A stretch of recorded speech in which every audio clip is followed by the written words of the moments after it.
pembicara berikutnya Dr. Nur Kosin.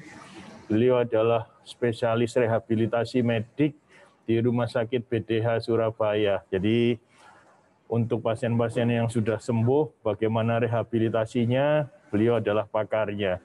Silakan Dr. Nur Kosin. Assalamualaikum warahmatullahi wabarakatuh. Terima kasih Dr. Pramana Iskandar, SPK Konsultan, atas waktu yang diberikan kepada saya. Saya mulai ya, jadi rehabilitasi medik pasca terkena COVID-19. Slide.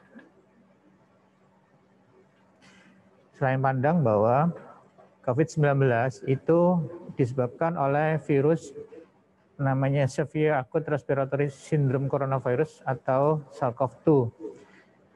Sekilas dilihat dari judulnya aja, itu sudah tergambar ya.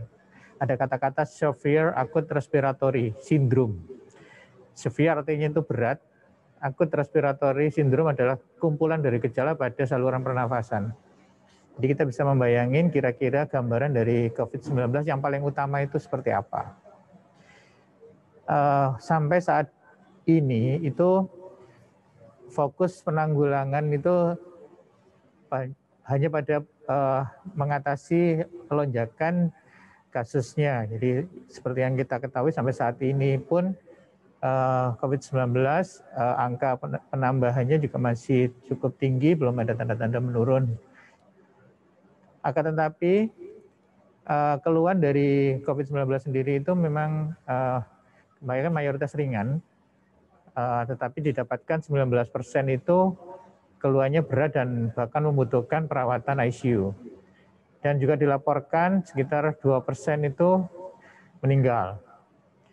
Nah, pada COVID ini yang perlu dihati-hati itu adalah pada usia tua atau orang-orang yang mempunyai riwayat penyakit kronis lain seperti kayak hipertensi, darah tinggi, hipertensi, diabetes, penyakit ginjal dan sebagainya. Oke, slide. Nah, adanya anggapan bahwa problem COVID atau orang yang terkena COVID itu dikatakan sudah selesai setelah dia dinyatakan swab negatif dan telah diperbolehkan keluar dari rumah sakit. Akan tetapi bahwa seperti yang saya sebutkan di depan tadi bahwa penyebabnya adalah severe tadi, jadi ada beberapa kasus yang juga butuh perawatan ICU. Seringkali bahwa beberapa perawatan dari penyakit klinis yang berkepanjangan itu akan menimbulkan gangguan pernafasan akut yang seringkali menjadi suatu persisten. Ada istilahnya sebagai post-intensive care syndrome, yaitu satu kondisi di mana pasien-pasien pasca perawatan yang intensif dalam waktu yang lama itu akan timbul beberapa gangguan fungsi seperti kayak kelemahan neuromuskular, gangguan kognisi, atau mengalami gangguan kesehatan mental. Sehingga dengan bertambahnya jumlah pasien survival dari COVID, tentu ke depan masalah kondisi-kondisi gangguan fungsi yang disebabkan karena pasca perawatan COVID ini tentunya juga akan meningkat. Slide. Nah, problem-problem pasca perawatan COVID itu apa aja? Ini saya ambil dari guideline buku dari WHO. Ada beberapa problem gangguan pasca perawatan COVID. Di antaranya adalah problem gangguan sesak, problem gangguan di kondisi yaitu kondisi lemah setelah pasca perawatan, ada gangguan suara, ada juga gangguan makan, minum, dan menelan, gangguan atensi atau memori atau berpikir, ada gangguan aktivitas kegiatan sehari-hari, ada gangguan stres dan terkait mood. Nah, yang pertama adalah gangguan sesak. Ini memang problem yang paling utama muncul karena memang virusnya sendiri memang salah satu organ atau yang paling terkena adalah saluran pernapasan. Nah, sesak itu sendiri itu tidak selalu dia berasal dari gangguan pada paru itu sendiri, akan tetapi dia juga akan terkait dengan gangguan-gangguan yang lain ini.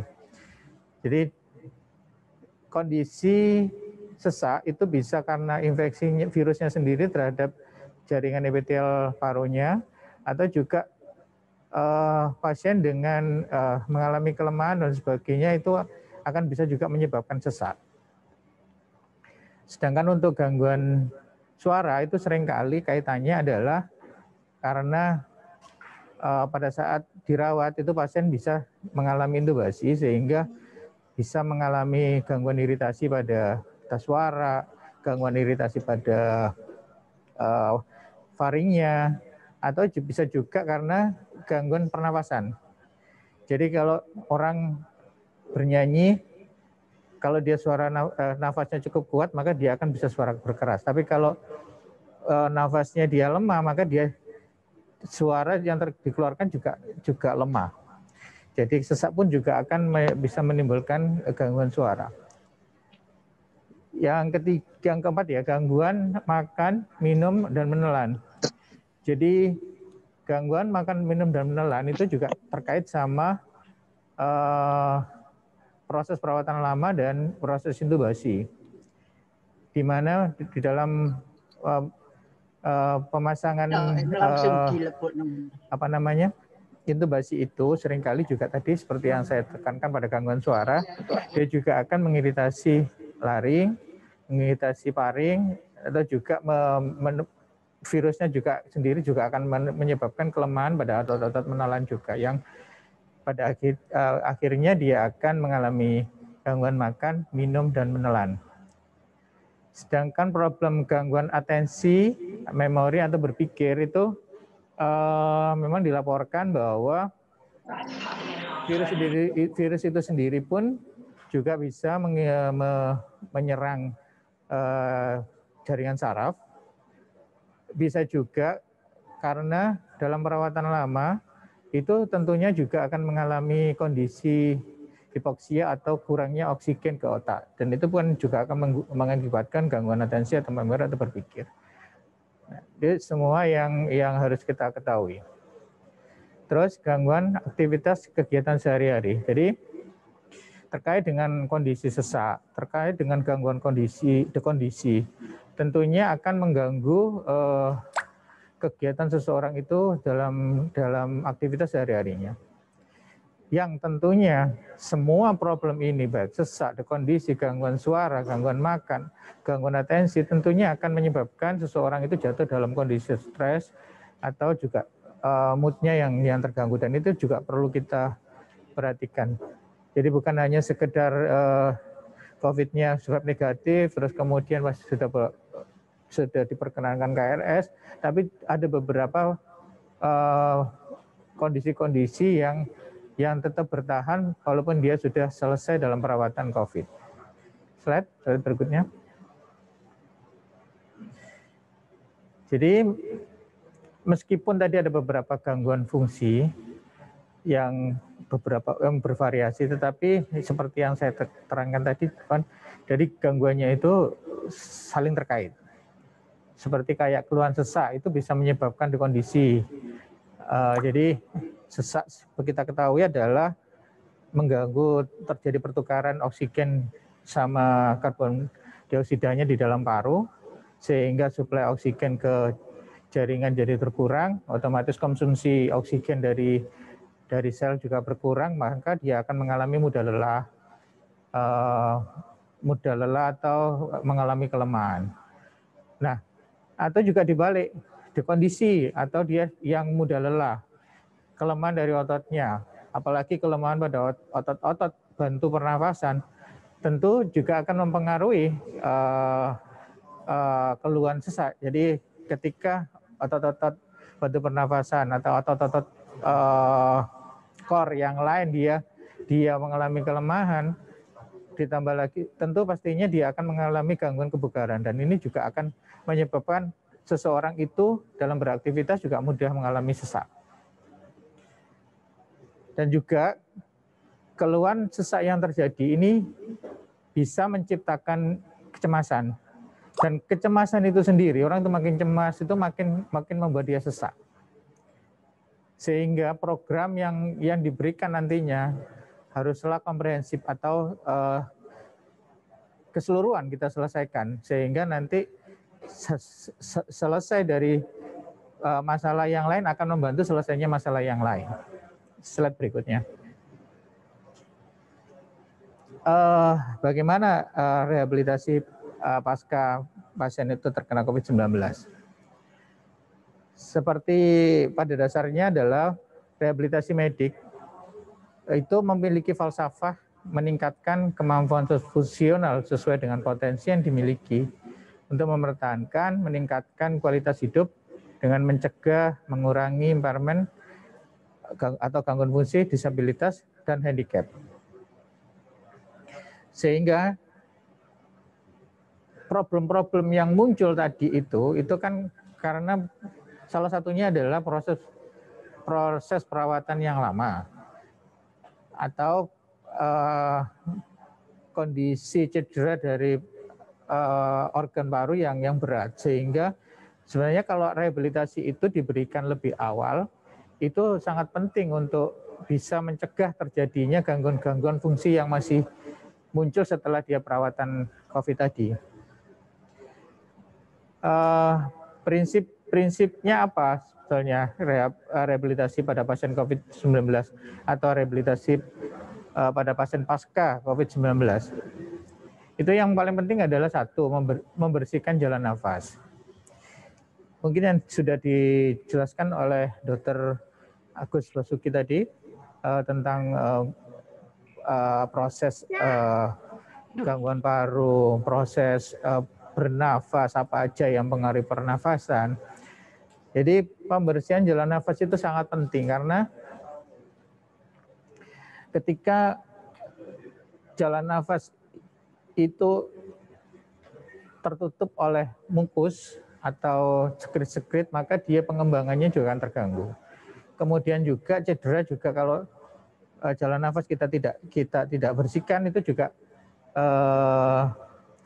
penyembuhannya juga akan terganggu juga. Itu yang pertama. Yang kedua adalah kita mencegah terjadinya kondisi. Karena apa? Pasien-pasien COVID yang dalam perawatan lama itu memang akan mengalami gangguan namanya prolong imobilisasi, dan prolong imobilisasi ini tentunya akan mengganggu mobilisasinya dan tentunya akan mengalami kelemahan, dan itu akan memicu terjadinya gangguan fungsi yang lain. Slide selanjutnya. Sesak. Jadi seperti yang saya terangkan tadi, sesak adalah problem yang tersering. Jadi bukan hanya disebabkan oleh paru, tapi juga disebabkan oleh kondisi yang lain. Seperti penurunan kekuatan, juga bisa diperparah oleh kecemasan dan sebagainya. Jadi sudah diterangkan juga sama Dr. Agus, ada beberapa banyak rujukan posisi untuk membantu mengurangi sesak. Slide.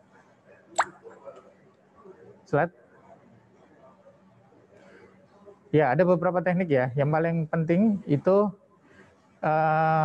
prinsipnya aja bahwa posisi mengontrol nafas.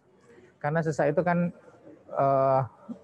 terkait sama pernafasan yang tidak bisa kita kendalikan, maka kita harus bisa mengendalikan nafas kita. Prinsipnya adalah kita menarik nafas dari hidung dan mengeluarkan lewat mulut. Salah satu tujuannya adalah agar supaya kita pada saat mengeluarkan nafas atau ekspirasinya itu jatuhnya lebih panjang dibandingkan dengan menarik mulut. Yang akibatnya nanti udara yang di dalam paru akan lebih besar. Oke, selanjutnya. Sesak itu akan bertambah ketika orang itu melakukan aktivitas. Jadi mungkin jangan dibayangkan seperti kita ya. Seperti pasien yang pasca keluar dari rumah sakit itu menjalani aktivitas ringan pun dia akan mengalami sesak. Maka ketika dia sedang beraktivitas seperti naik tangga itu maka dia sesaknya bertambah atau nafasnya makin cepat. Nah, itu juga kita latih. Caranya itu kita sebelum beraktivitas kita berlatih. Berlatihnya itu membayangkan kita beraktivitas. Jadi dengan menarik napas dan mengembuskan seperti yang saya seperti di awal tadi, cuman kita membayangin saat beraktivitas. Jadi kalau semakin kita berat, ya kita tambah nafasnya gitu. Dan prinsipnya adalah tarilah nafas sebelum kita memulai suatu kegiatan, tetapi kita menghembuskannya pada saat kita melakukan kegiatan. Dan itu bisa dilakukan berkali-kali. Slide selanjutnya. Gangguan di kondisi. Nah, ini prinsipnya adalah memerlukan program latihan yang terprogram karena tujuan yang hendak kita capai banyak. Yang pertama adalah meningkatkan kebugaran, kedua meningkatkan kekuatan otot, meningkatkan keseimbangan dan koordinasi, bisa membantu memperbaiki pikiran, mengurangi stres, dan meningkatkan kepercayaan diri, serta meningkatkan energi. Slide. Yang paling penting ini, ya latihan kita program bahwa filosofinya ada 3, yaitu lakukan pemanasan sebelum latihan dan akhiri dengan pendinginan. 1 jam sudah makan, ya untuk pertama agar supaya makanan sudah stay. Terus yang kedua, ya untuk membantu metabolisme tubuh juga. Lanjut.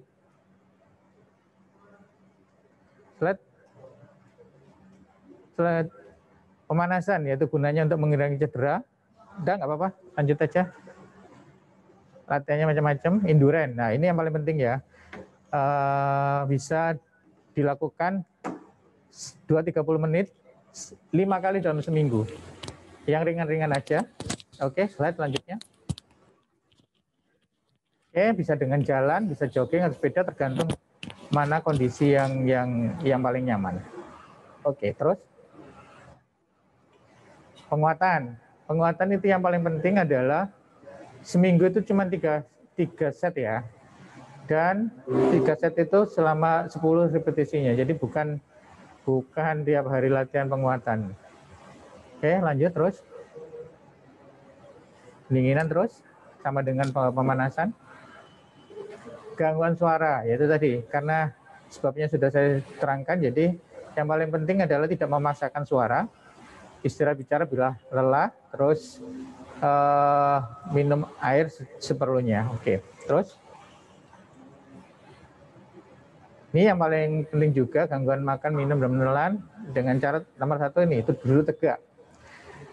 Prinsipnya setelah makan dan minum juga tetap tegak supaya menghindari ada sisa makanan atau minum yang masih di mulut ya. Oke, lanjut. Gangguan intensi, ingatan, berpikir, tetap beraktivitas, tetap bersosialisasi, melakukan latihan otak seperti puzzle, seperti membaca dan sebagainya, mengatur diri misalkan pakai reminder dan sebagainya, mengatur aktivitas, menjadwal semua kegiatan kita, coba mengingat-ingat, itu akan memperbaiki atensi, ingatan, dan berpikir. Lanjut. Gangguan ADL ini yang paling penting ya. Jadi seringkali orang dengan kondisi sesak itu akan mengalami gangguan ADL. Jadi yang paling saya tekankan di sini adalah mempelajari bagaimana kegiatan-kegiatan itu bisa kita lakukan secara ekonomis. Jadi seperti kayak orang berdiri, posisikan kakinya satu ditopang oleh penyangga sehingga di posisi kita lebih ergonomis untuk punggungnya. Oke. Satu lagi. Oke, terus satu lagi. Oke, terima kasih. Ya, terima kasih banyak Dr. Nur Kosin. Masih ada 3 menit waktu untuk Dr. Nur Kosin. Mungkin satu pertanyaan saya utarakan di sini sebelum nanti bisa didiskusikan di akhir session. Dr. Nur Kosin, bagaimana cara untuk melatih pernafasan yang baik, terutama bagi orang yang sudah terkena COVID? Atau bagi orang yang mengalami gangguan pernafasan, sebaiknya sehari-hari latihannya bagaimana, sampai kapan? Ya, jadi pada prinsipnya adalah seperti yang saya terangkan tadi. Jadi latihan itu cara melatihnya seperti yang tadi, ada mengontrol nafas sama berlatih bernafas cepat. Mengontrol nafas tujuannya adalah untuk relaksasi seperti tadi, sama meningkatkan residual volume ya. Terus harapannya nanti udara yang bisa terjadi pembersihan dari sekret juga. Terus kemudian latihan bernapas cepat tadi. Seperti yang saya katakan bahwa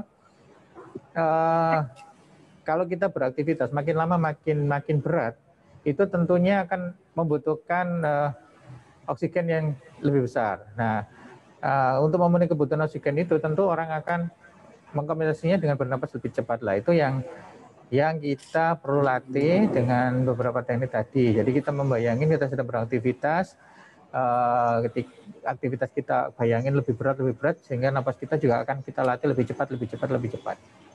Dan tentunya juga akan selain paru sendiri, otot-otot bantu nafas juga ikut terlatih.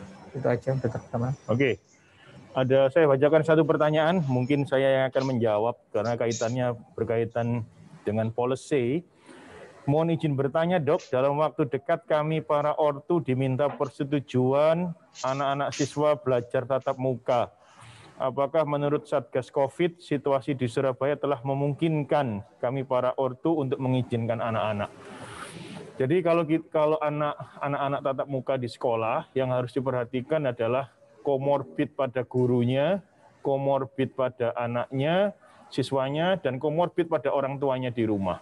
Kalau di rumah itu anak tersebut serumah dengan orang tua yang punya komorbid misalnya hipertensi berat, kemudian gangguan jantung, orang tua, dan lain-lain, maka sangat mungkin anak mungkin sehat karena kondisi fisiknya baik, tetapi tetap bisa menularkan orang tuanya di rumah. Jadi mohon pertimbangannya didiskusikan, karena sebetulnya ada pilihan antara online dan offline. Jadi mempertimbangkan bukan hanya dari siswanya, tetapi juga harus mempertimbangkan bagaimana kondisi orang tuanya atau saudaranya yang serumah yang komorbid ada atau tidak. Karena ini juga penting, jangan sampai anak sekolah tetapi yang terkena kemudian orang tuanya yang mempunyai komorbid dan lain-lain. Ini mungkin yang bisa jadi bahan pertimbangan. Berikutnya, terima kasih Dr. Nur Kosin. Kami atas nama alumni FK UNER 91 mengucapkan terima kasih atas perhatiannya. Semoga acara webinar ini bermanfaat. Salam sehat.